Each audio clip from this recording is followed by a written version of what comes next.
નમસ્કાર. Donald Trump જ્યારથી અમેરિકાના પ્રમુખ બન્યા છે ત્યારથી અત્યાર સુધીમાં એ પોતે શાંતિથી ઊંઘ્યા છે કે નથી એ તો ઈશ્વર જાણે, પરંતુ ડોનાલ્ડ ટ્રમ્પે આખી દુનિયાને શાંતિથી ઊંઘવા નથી દીધી એ આપણે સૌ જાણીએ છીએ.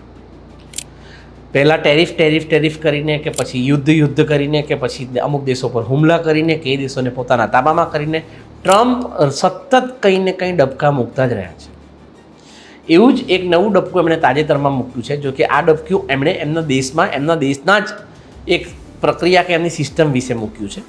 એમણે જાહેર કર્યું છે કે તેમને હવે અમેરિકાની જે ચૂંટણી પ્રક્રિયા છે એ ચૂંટણી પ્રક્રિયા પર બહુ ઝાઝો ભરોસો નથી, કારણ કે અમેરિકાની જે ચૂંટણી પ્રક્રિયા છે એ પ્રભાવિત થઈ શકે છે.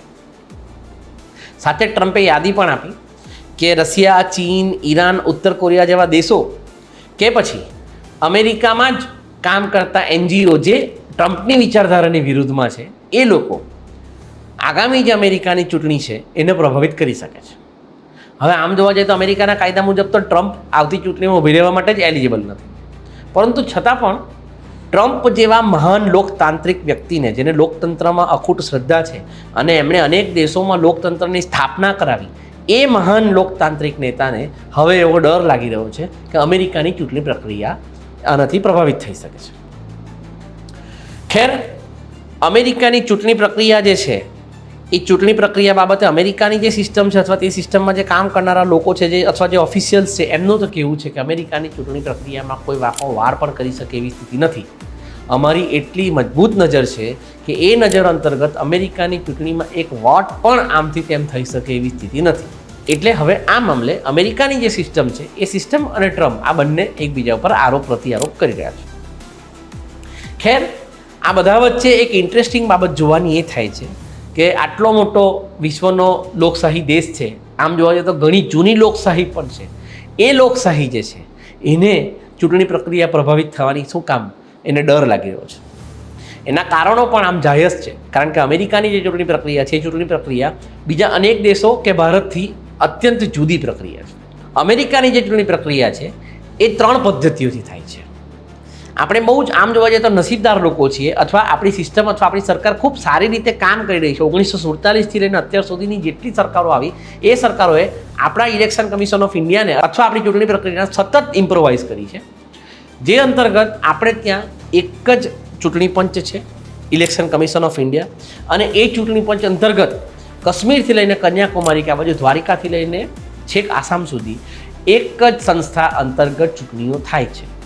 અને માત્ર એક જ સંસ્થા અંતર્ગત નહીં, પરંતુ એક જ નિયમ અંતર્ગત આખા દેશમાં ચૂંટણીઓ થાય છે. ખેર, આપણે ત્યાં પણ ચૂંટણીઓ ફેર નથી થતી, અથવા આપણે ત્યાં પણ EVMમાં ચેડા થાય કે આપણે ત્યાં પણ ચોરીઓ થઈ રહી છે કે બૂથ કેપ્ચરની ઘટનાઓ છે એ સામે આવે જ છે.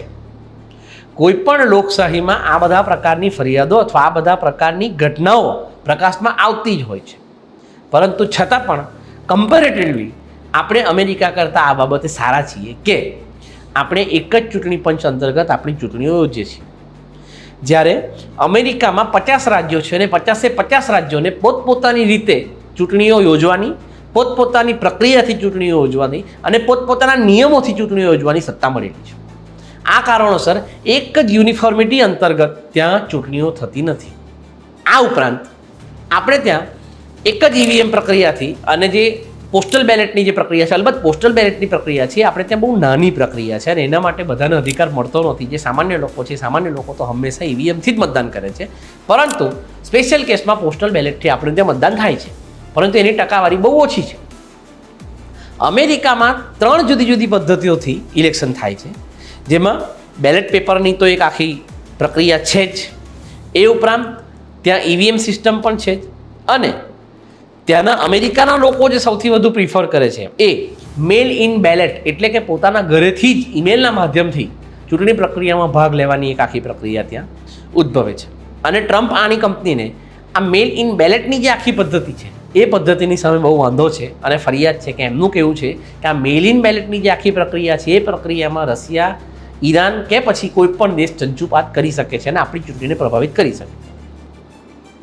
ખેર, એ બાબતે આપણે એ પણ માનવું પડે કે આપણી જે EVM સિસ્ટમ છે એ EVM સિસ્ટમ કોઈ પણ વાઈફાઈ, બ્લૂટૂથ કે પછી કોઈ પણ પ્રકારના ઇન્ટરનેટથી જોડાઈ શકતી નથી.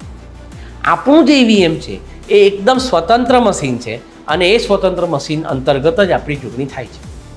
અલબત્ત મેં અગાઉ કહ્યું એમ આપણે પણ એવું સત્તાવાર ડંકાની ચોટે સ્વીકારી ન શકીએ કે આપણી ચૂંટણી પ્રક્રિયા સંપૂર્ણપણે ટ્રાન્સપરન્ટ રીતે જ થાય છે.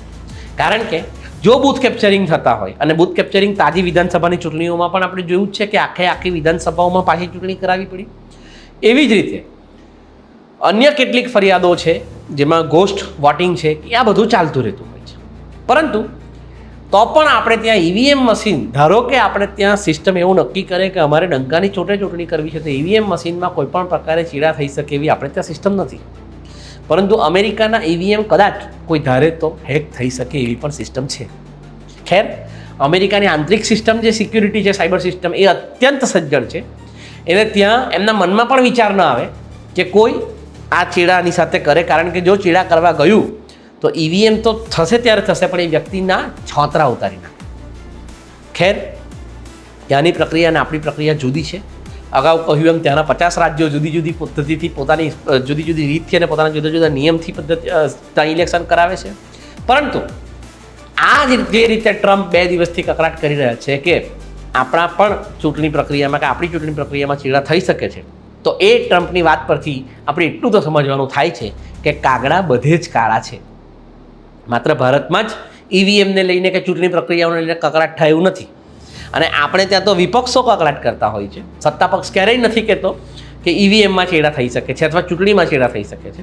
પરંતુ અમેરિકાના પ્રેસિડન્ટ જ જે જગત જમાદાર છે એ જ કહી રહ્યા છે કે આપણી ચૂંટણીમાં ચેડા થઈ શકે છે.